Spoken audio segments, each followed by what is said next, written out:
Alors, je vais ouvrir cette vidéo sur une note positive, ça fait du bien quand même de temps en temps. Alors, je vais en profiter au passage pour remercier au sens large les organisateurs de cette fabuleuse cérémonie d'ouverture des JO 2024 à Paris, parce que il y a eu des conséquences. Il y a eu des conséquences au niveau national, évidemment, des gens, on va dire, éveillés maintenant, hein, qui arrivent à voir ce qui se passe et à décrypter, hein. Alors, en même temps, il faut dire que les symboles, ils étaient quand même assez démonstratif, on va dire, hein. Donc il y a eu des mécontents. Mais il y a eu des mécontents aussi au niveau international. Alors, ici, en Bulgarie, là d'où je fais cette vidéo aujourd'hui, il y a eu des conséquences directes. Quand les politiciens bulgares ont vu débarquer les femmes à barbe sur leurs écrans, ils ont été un petit peu ébahis, parce qu'ils se sont dit « Ah d'accord, donc derrière, on doit pousser les agendas européens et autoriser la propagande LGBT dans les écoles. » Et là, ils se sont dit « Non, c'est pas possible. » Donc en fait, le Parlement a passé une loi, a priori, donc ils interdisent la propagation du LGBT+, dans les écoles. Alors ici, chacun fait ce qu'il veut de ses fesses, j'ai envie de dire. Maintenant, il y a quand même deux paramètres importants à prendre en considération. Le premier, c'est que le peuple bulgare a encore un socle civilisationnel et identitaire assez fort. Et puis c'est assez homogène quand même, hein. Donc ils s'entendent quand même tous sur certaines valeurs, et une de ces valeurs, c'est le côté sacralisé de l'enfance, hein. Les enfants sont sacrés ici. Et oui, on n'est pas à Pédolande, donc du coup, ça va être compliqué effectivement de mettre en place les mêmes programmes qui sont déjà à l'œuvre en zone, on va dire, européenne, ouest européenne, pour expliquer aux enfants à un âge précoce qu'ils peuvent faire un tas de pratiques sexuelles, faire venir des drag queens dans les écoles pour leur raconter on ne sait pas trop quoi. Donc non, c'est pas possible. Alors, les politiciens étant ce qu'ils sont comme un peu opportunistes, hein, comme dans tout pays. Peut-être qu'ils auraient pu ne rien dire. Maintenant, comme je le dis ici, on a encore un socle sociétal qui est assez traditionnel, qui est ancré dans la tradition. Et donc je pense que même s'ils avaient autorisé ce genre de truc, ça serait quand même mal passé.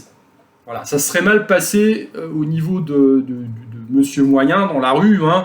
Je vois mal le bulgare de base et la maman bulgare protectrice emmener son gamin à l'école, et puis le petit Ivan lui raconte que voilà, à 9 ans on lui a appris ce que c'était qu'une sodomie. On a un monsieur déguisé en femme qui est venu lui raconter qu'il pouvait devenir une licorne ou une table en grandissant, et puis qu'éventuellement il pourrait changer de sexe, voilà, donc ça serait pas passé.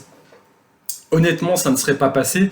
Donc je pense que les politiciens ont pris les devants et ils se sont dit on va interdire ce truc. Voilà. Alors évidemment, il y a des ONG qui montent au créneau, rendez-vous compte, oh là là, quelle intolérance. Bref. Ici, je peux vous dire que voilà, ça reste quand même assez libre, les gens font ce qu'ils veulent. J'ai pas vu d'homosexuels se faire balancer par les fenêtres ou quoi aux caisses, hein. Je veux dire, voilà. On voit des nanas aux cheveux bleus dans la rue, il n'y a pas de souci, enfin surtout dans les grandes villes, hein, on va dire, notamment Sofia. Donc les gens sont tolérants. Par contre, ils s'entendent sur un socle, on va dire, le socle sociétal repose encore sur une tradition qui est vive, qui est vivace. Et comme je le dis, l'enfant est sacré. Donc non, cette merde, normalement, ne devrait pas rentrer ici. Donc ça, c'est le point positif. Donc je pense que le déclencheur, ça a été effectivement cette fabuleuse cérémonie d'ouverture. Parce que là, ça, voilà, même si les gens ignoraient le truc, c'est apparu en grand sur les écrans de télé, et là, c'est difficile de tourner la tête. Bref, alors ça, c'était le point positif. Maintenant, il faut quand même qu'on parle de choses qui sont quand même un peu moins réjouissantes. Vous avez remarqué quand même qu'il se passe des événements qui sont quand même pas très catholiques, là, pour le coup, en Grande-Bretagne. Il y a un déferlement de violence, les gens en ont marre, effectivement. Ce qui a mis le feu aux poudres, c'est effectivement ces gamins qui ont été trucidés par un type d'origine, je sais plus quoi, rwandaise, il me semble, je ne veux pas dire de bêtises. Bon, bref, je ne suis pas entré dans le détail vraiment, mais toujours est-il qu'il y a un ras-le-bol qui s'exprime et qui est réprimé gravement sur le sol anglais. C'est quand même assez grave ce qui se passe là-bas. Il y a des déferlements de violence, hein, donc grosso modo, les Anglais de souche protestants s'opposent à la communauté musulmane. Et effectivement, quand on a agité le bocal, c'est exactement ce qui se passe là-bas, parce que, eh bien, on a le résultat de dizaines d'années de politique que l'on connaît aussi en zone européenne de l'Ouest. En France, c'est la même chose. Espagne, notamment dans les zones du Nord, ça sera pareil. Belgique, n'en parlons pas. Voilà, pendant des dizaines d'années, effectivement, on a organisé, les politiques ont organisé une immigration, ils ont facilité une immigration de masse qui n'est pas intégrée de toute façon, puisqu'ils sont arrivés avec leur culture, et puis leur pratique aussi. Donc en Angleterre, je rappelle quand même qu'il y a quelques années, il y a quand même un réseau pédocriminel qui a été mis au jour, de Pakistanais qui ont violé pendant des années plus de 1000 ou 1500 gamines, donc originaires de la classe populaire anglaise. Alors comme d'habitude, l'élite n'est pas touchée, donc ils s'en foutent, mais avec la complicité quand même, a priori, des forces de l'ordre. C'est quand même chaud. Donc si vous voulez, l'anglais de base, lui, il est comme les autres, il a du mal à boucler les fins de mois, il est plus chez lui, entre guillemets. On lui dit que ce qu'il observe tous les jours dans son quartier, dans sa rue et à la télé, c'est pas vrai. C'est comme pendant le Coco Circus. On vous explique que c'est une terrible pandémie qui ressemble à la peste noire du XIIIe, XIVe siècle européen, qui a fait 50% de morts dans la population européenne. Restez chez vous, voilà.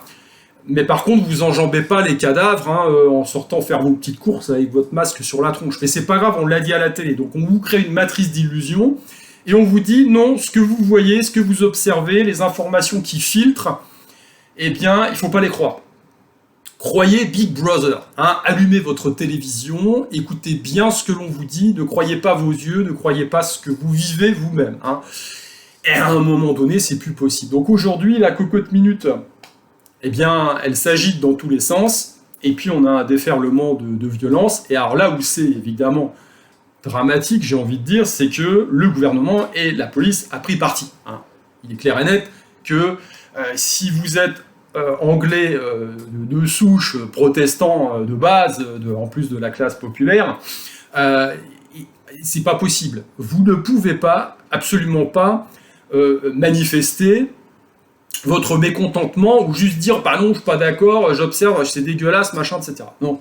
Parce que si vous le faites même sur les réseaux sociaux, vous prenez du zonzon. Ça devient hallucinant. Il y a des types en Angleterre qui, pour un retweet ou qui ont balancé on va dire leur mécontentement sur Facebook, ont vu les flics débarquer chez eux et ils ont été jugés, ils ont pris 20 mois de prison. 20 mois de prison pour un mec qui, on va dire, exprime peut-être un peu fort son mécontentement ou sa violence sur les réseaux sociaux, mais quelque part, il vaut peut-être mieux qu'il soit un peu virulent sur les réseaux plutôt que ce qu'il aille dans la rue taper sur son voisin musulman.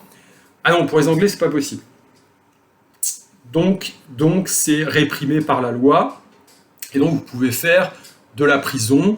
A priori, il y aurait même des accords qui seraient passés pour extrader donc les gens, les Anglais qui sont expatriés et qui manifestent, qui retweetent effectivement ce qui se passe en Angleterre en disant c'est dégueulasse, machin, etc., peuvent être eux-mêmes extradés, a priori, ils essayent de le faire du moins, pour être jugés en Angleterre. On marche sur la tête, donc c'est Orwell, c'est le meilleur des mondes, c'est bienvenue dans l'hôpital psychiatrique géant. Je pense qu'en Angleterre, et je crois que c'est même le cas, ils commencent à vider un peu les prisons. C'est-à-dire, ils prennent Mohamed qui a violé une gamine, non, allez, tu sors, parce qu'il nous faut de la place pour mettre les Anglais qui... Il faut mettre James, qui s'est énervé sur les réseaux sociaux et qui vient d'être condamné. Donc il faut qu'il prenne ta place. Ça devient hallucinant. Alors, moi, ce que j'ai envie de dire, c'est que tout ça, c'était archi prévisible. Malheureusement, cette vague de violence que l'on observe, alors il n'y a pas qu'en Angleterre, alors cette réponse du gouvernement est catastrophique parce qu'on voit un message qui est de plus en plus clair, de plus en plus net, et qui donne et qui valide de fait tous les travaux qui ont été effectués depuis, j'ai envie de dire, même les années 90, où on a des lanceurs d'alerte, on retrouve tous les documents. Il suffit de mettre un petit peu le nez dans les bouquins, entre guillemets, complotistes qui sont sortis, de gens qui bossaient dans les services de renseignement et qui ont alerté depuis les années 90 en disant voilà le plan, voilà ce qui est en train de se produire, ce vers quoi l'on va, et notamment en zone occidentale, par rapport à cette immigration de masse, par rapport au fait effectivement que la population devient trop importante dans le monde, machin, on peut faire des choses, donc voilà. On retrouve tout. Alors évidemment, il faut être extrêmement complotiste pour donner du crédit à ce genre de livre. Le seul truc, c'est qu'effectivement, avec le recul, eh bien, quand l'on observe les événements qui se sont déroulés depuis quelques années, quand on observe ce qui se passe aujourd'hui, on serait tenté de donner un peu de crédit, plus de crédit à ce genre d'ouvrage que à la BBC qui vient encore nous sortir la même soupe ou rajouter le média dominant dans votre propre pays. C'est tous les mêmes qui viennent vous dire non, vous vous rendez compte, vous n'êtes pas responsable, vous manifestez votre mécontentement par un tweet sur les réseaux sociaux. Alors c'est évidemment peut-être pas très, on va dire, judicieux d'appeler à la violence, à la haine, au meurtre éventuellement, on est d'accord. Peut-être que c'est aussi une forme d'exutoire, parce qu'il y a un ras-le-bol général, et il vaut peut-être mieux que ça s'exprime verbalement, même sur les réseaux sociaux, que dans la rue, concrètement, vis-à-vis de votre voisin qui vous a rien demandé, et puis qui lui fait sa vie, essaye du moins de la faire correctement. Non, c'est pas possible. Donc en fait, on continue à mettre et à verrouiller la cocotte minute, et puis ça tangue de plus en plus. Et puis les réponses apportées, que ce soit au niveau politique ou judiciaire, ne vont pas dans le bon sens, très clairement.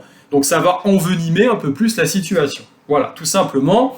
Alors ce que l'on observe en Angleterre, évidemment, on l'observera partout ailleurs. De toute façon, j'ai donné dans mon bouquin, Apocalypse 2030, les raisons profondes de ce bordel, et effectivement, la suite des événements, ce que ça va amener, parce que c'est inéluctable. Donc on va avoir effectivement on est en zone de turbulence. Je veux dire, voilà, c'est clair. C'est comme en bourse. Vous avez une vision long terme d'un actif, par exemple, on se dit, tiens, alors quand vous regardez au niveau du quotidien, à l'échelle de temps de la journée, par exemple, vous voyez du chaos. Vous regardez, tiens, lundi c'était là, mardi c'était là, voilà. Ça fait une courbe comme ça, on ne sait pas trop. Plus on dézoome, plus on va dans les unités de temps supérieures. Vous regardez à l'échelle du trimestre, à l'échelle du mois ou à l'échelle de l'année. Quand on le regarde sur une dizaine, une vingtaine, trentaine d'années, voire sur un temps beaucoup plus long, eh bien, on va avoir une direction claire. C'est ce qu'on appelle une tendance lourde. Alors, soit ça monte, soit ça se pète la gueule, tout simplement. Puis évidemment, ça fait des petites vagues.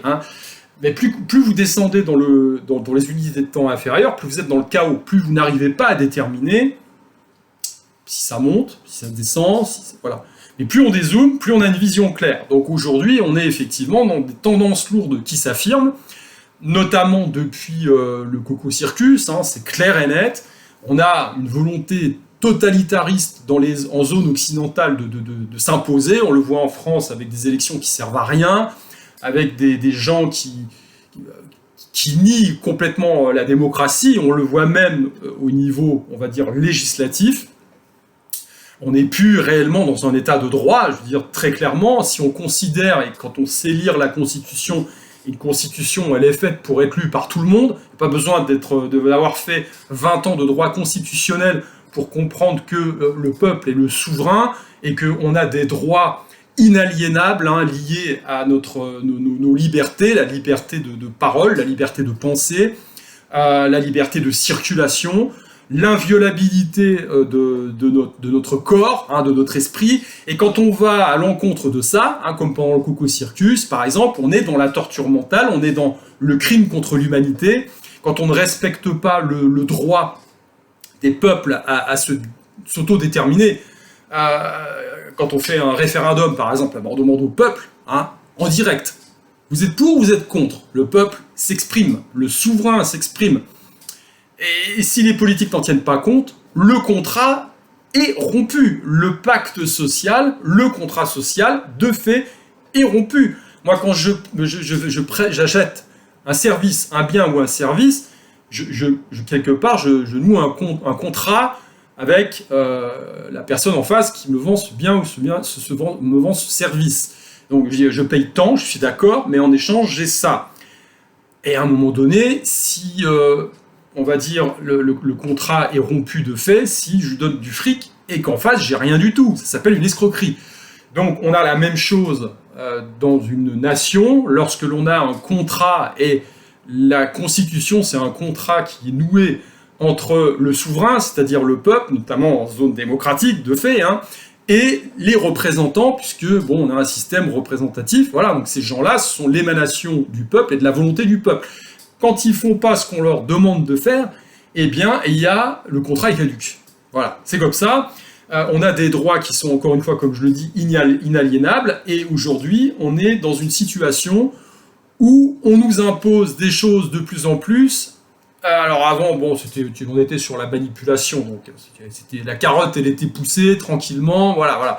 Depuis 2020, on voit bien que, on a un changement de paradigme, et si tant est, aujourd'hui, on peut remarquer une chose, c'est que en Angleterre, les événements en Angleterre nous révèlent que on voit très clairement de quel côté est le gouvernement, donc il ne respecte pas la colère légitime d'un peuple qui se pose légitimement des questions quant à sa propre sécurité et à la sécurité de ses enfants.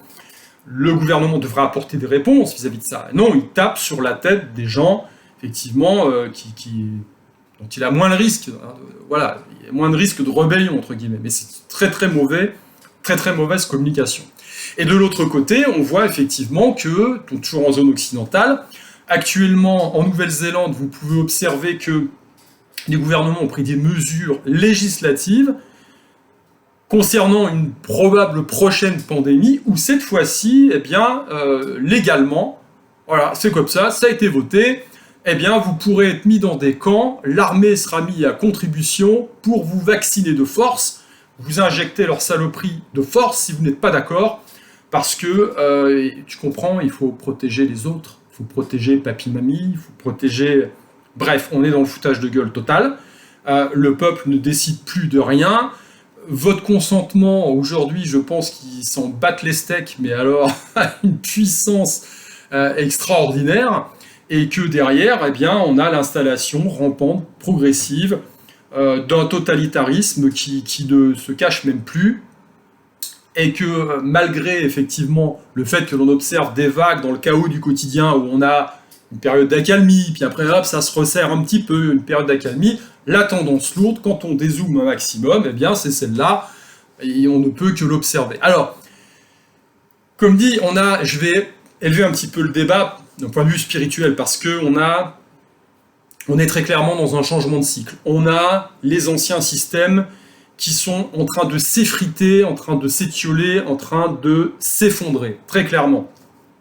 Évidemment, comme un animal blessé, qui ne veut pas laisser tout de suite sa place, il devient agressif. Et c'est exactement ce qui se passe aujourd'hui.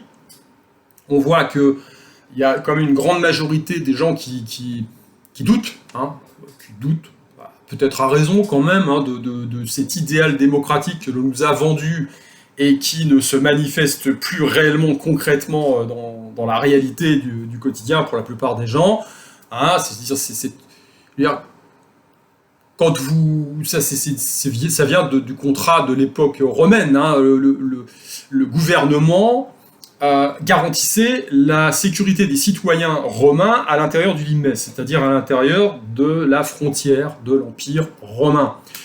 Il y a un moment donné, le contrat était rompu parce que le gouvernement central de Rome ne pouvait plus assurer la sécurité des citoyens. Qu'est-ce qui s'est passé? Le limes s'est effondré, les Vandales sont arrivés, ils ont niqué la ville, enfin une fois de plus, mais là cette fois-ci, on était au 5e siècle, le mec il est arrivé, il s'est dit non, le dernier barbare qui a brûlé la ville, dit non, moi la couronne impériale, j'en veux pas, ça n'a plus aucun intérêt. Donc fin de l'Empire romain d'Occident.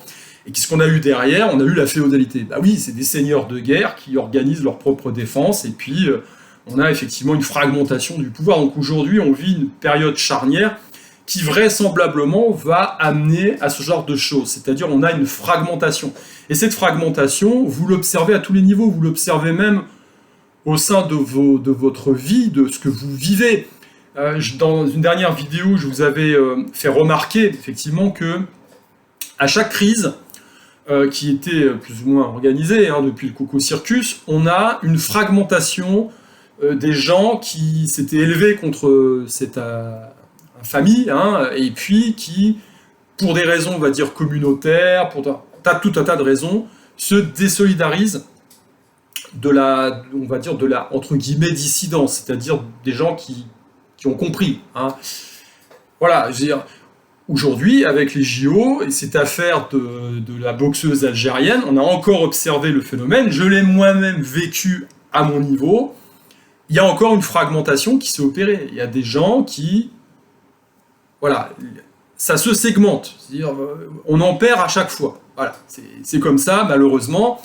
Donc, en regard de ça, vous avez un système qui, lui, continue d'avancer comme un rouleau compresseur et qui se rigidifie, en fait. Hein. Alors, pour moi, ça signe à terme sa destruction, mais en attendant, ça fait beaucoup de dégâts.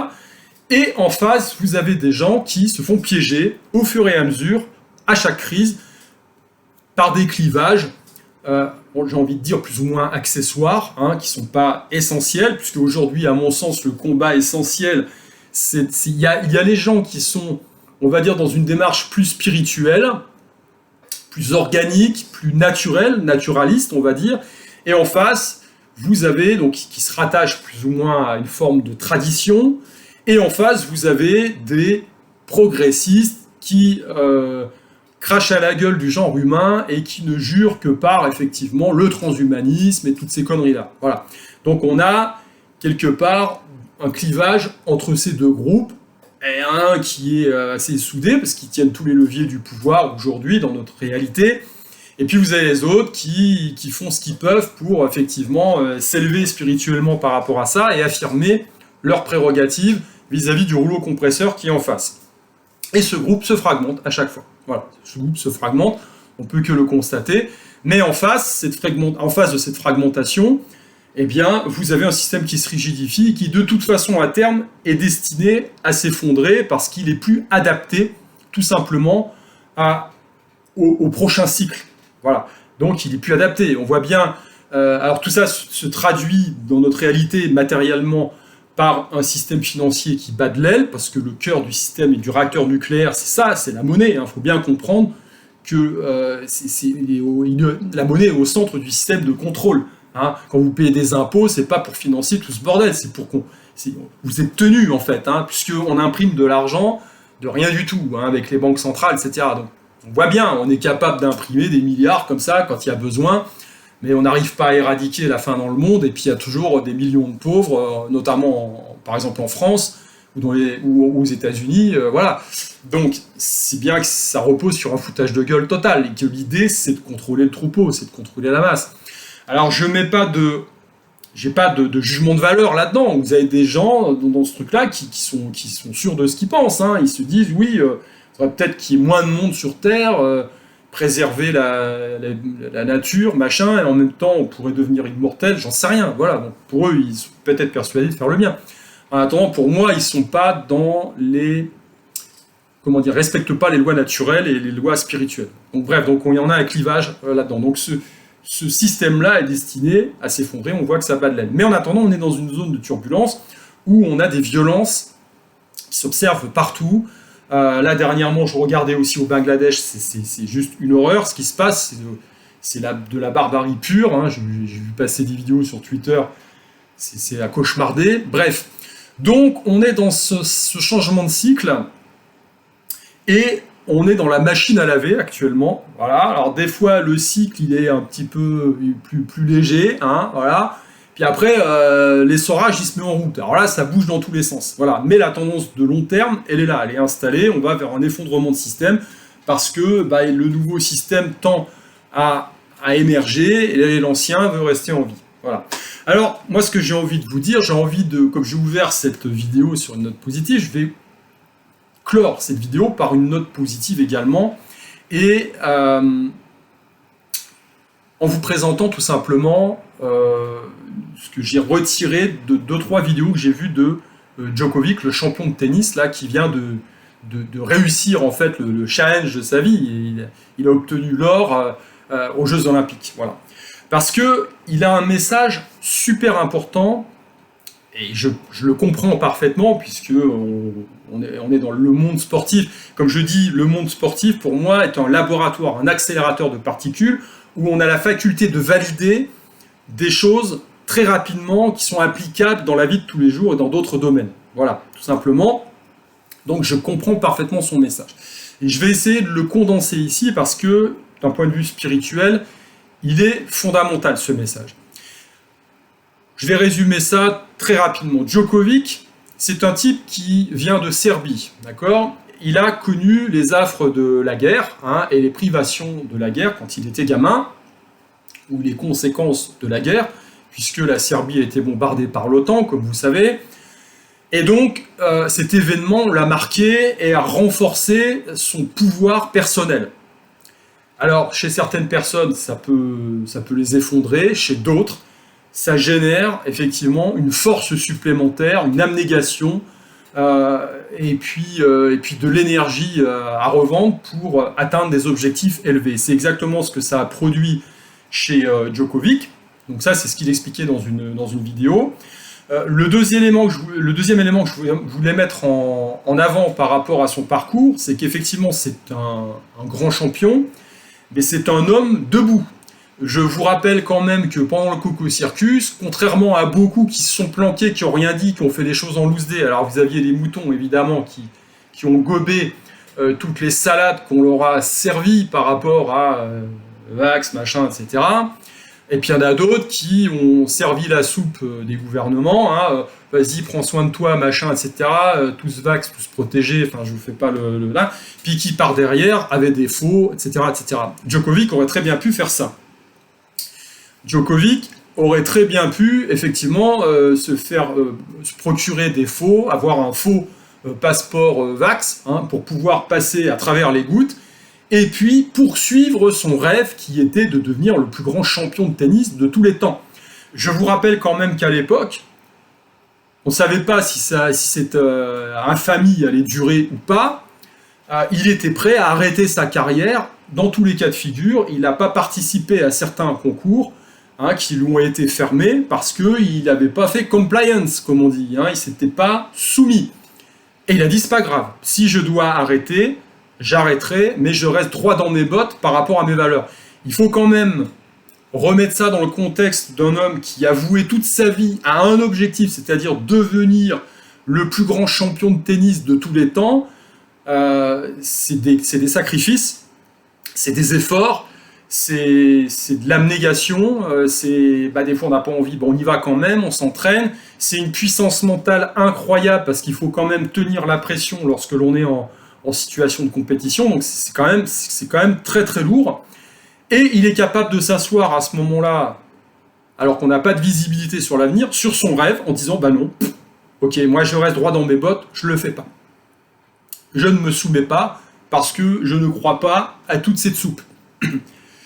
Donc il faut quand même se remettre dans la peau de ce champion à cette époque-là, parce qu'évidemment, il y avait beaucoup de moutons qui lui crachaient aussi à la gueule, en disant, voilà. Bref, il est resté droit dans ses bottes.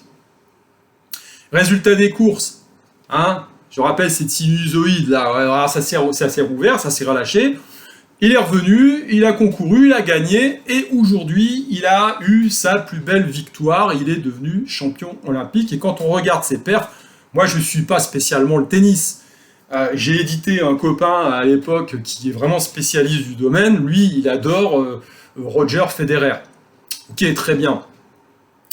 Moi, je ne suis pas particulièrement. Maintenant, quand on voit les perfs alignés entre Roger Federer, Djokovic et Nadal, eh bien, c'est Djokovic qui est au sommet. C'est lui le premier. Donc, il est passé à travers les gouttes en restant droit dans ses bottes, droit dans ses convictions, et au bout du bout, il a réussi son rêve. Ce mec-là nous donne un message hyper important, un message d'espoir hyper important. Troisième élément, il le confirme lui-même dans une vidéo, quand il a effectivement obtenu la récompense de tous ses efforts. Il dit que depuis l'âge de 7 ans, en fait, il avait un rêve, une vision, il voulait devenir le meilleur, et il se voyait, il a visualisé cette réussite. Mais il n'a pas fait que l'imaginer. il le dit lui-même dans cette vidéo, il l'a ressenti à travers toutes ses cellules. À travers toutes ces cellules, il s'est vu le meilleur champion de tennis du monde. Ce type-là, malgré l'adversité, en temps normal, parce que vous n'êtes pas le seul à vouloir être le premier quand vous êtes en compétition, il y a un type en face, il y en a même plusieurs, qui se battent aussi également, qui ont une puissance mentale, qui ont un physique, qui ont une technique, et qui sont à même de vous voler votre rêve. Mais Djokovic a connu en plus la puissance de la matrice. Hein, je vous rappelle la période du Coco Circus quand même, hein, on l'a tous vécu plus ou moins bizarrement, plus ou moins difficilement. Hein. Il y en a qui sont restés debout, il y en a qui se sont effondrés, il y en a qui ont vraiment souffert, puis il y en a qui souffrent maintenant parce qu'ils sont soumis, ils n'auraient pas dû. Bref, c'est un autre débat. Djokovic a tordu la matrice. Voilà. Donc le message, il est puissant. Si vous projetez votre idéal, et attention, c'est de la visualisation. Moi, j'appelle ça, j'en ai parlé dans Sanchin, j'aime pas ce mot de visualisation parce qu'il ne fait intervenir qu'un sens, c'est-à-dire la façon de voir les choses comme sur un écran. Moi, je parle de virtualisation. C'est-à-dire, vous êtes dans un monde virtuel, vous créez vous-même votre propre réalité. Vous êtes capable de créer votre avenir et de le ressentir en vous immergeant dedans. C'est exactement le message de Djokovic. Il a virtualisé son avenir, il s'est senti dedans, il s'est senti comme le premier champion de tennis au monde, et il a tordu la matrice. Il a tordu effectivement la réalité de ses opposants, il a tordu la réalité du public qui était contre lui, il a tordu la réalité de la matrice mondialiste qui a voulu le mettre à l'écart pendant la période du Coco Circus. Il a tordu cette réalité-là pour finir par imposer la sienne. C'est d'une puissance incroyable. Et on est tous capables de ça. On est tous créateurs. Alors c'est quoi la recette? Vous allez me dire, oui, mais en face, le rouleau compresseur. Non. Non, non, non. Vous êtes créateur de votre avenir si vous êtes capable de visualiser la création d'un projet, la réalisation d'un projet, quel qu'il soit, un petit projet, un grand projet, vous êtes tous capables, lorsque vous faites vous mettez un coup de projecteur sur votre vie, vous avez réalisé des choses déjà. Vous l'avez ressenti, vous avez ressenti cette envie, ce besoin créateur. Vous vous êtes projeté dans une nouvelle maison, un nouveau job, un projet qui vous tenait à cœur. Vous vous êtes investi corps et âme dedans. Et vous avez commencé à faire les premiers pas dans cette direction. Vous y avez mis de l'énergie positive, vous y avez mis de l'énergie créatrice, et finalement, vous avez réussi à aboutir, à faire aboutir ce projet. Et bien là, on est effectivement dans le même registre, à une échelle beaucoup plus importante, certes, mais la recette, elle est là, la recette est la même. Donc, à notre niveau, chacun à notre niveau, on est créateur, on a le potentiel de créer cet avenir, on a le potentiel de se projeter dans un avenir lumineux, et pas un truc imposé par une caste de gugus qui veulent nous mettre dans la peur et nous soumettre. Donc on est capable effectivement de créer un autre avenir. Pour ça, il faut rester positif, il ne faut pas se laisser dominer par la peur qui est une polarité négative, qui va vous recroqueviller sur vous-même, qui va vous empêcher quelque part d'aller vers l'expansion et l'ouverture. Alors la virtualisation, c'est ça, elle s'accompagne d'actions derrière, d'actions concrètes. Et l'action, c'est pas la réaction, d'accord? On est toujours plus ou moins en réaction parce que on est tranquille, peinard dans notre petite vie, et quand on n'est pas proactif finalement, eh bien, on est simplement un personnage non joueur finalement de la réalité de quelqu'un d'autre. Et c'est exactement ce qui se passe aujourd'hui. On a un système qui est organisé avec une armée de clones qui se glorifient tous d'avoir des positions de décision ou des moyens financiers qui sont proactifs, et en face on a des gens qui sont tranquilles, qui ont envie d'en faire le moins possible, et puis qui ne font que suivre le mouvement. Puis après vous avez des gens aussi qui se disent ah ben non, moi je suis pas d'accord, mais je suis en réaction. Non, il faut être créateur, il faut prendre les devants par rapport à ça. Il faut opposer quelque part, votre vision à la vision de la majorité qui est qu'on subit plus ou moins aujourd'hui, pour qu'à terme il y ait un switch, il y ait un changement de paradigme, il y ait un changement de réalité. Et dans ces conditions, on y arrivera. Voilà. Ah, écoutez, aujourd'hui, il y a eu des choses positives, il y a des choses... tout s'équilibre dans la vie, c'est les deux polarités, encore une fois. Le message à retenir, c'est celui-là, c'est vraiment le message fort, à mon sens, de ce champion de tennis qui est, avant d'être un champion, un homme debout, comme je le dis. On a un pouvoir créateur qui est immense. On a un pouvoir créateur immense qui va au-delà de son propre petit environnement. Djokovic, quelque part, n'oubliez pas ça, a tordu la matrice. Voilà, il était capable de mettre une croix sur son rêve, le rêve de toute sa vie, pendant la période du Coco Circus, pour rester aligné avec ses valeurs. Et au bout du bout, il finit premier, toute catégorie, et champion olympique. Il a réussi son rêve quelque part. Donc à mon sens, c'est un des plus beaux messages. Allez, je vous dis à plus.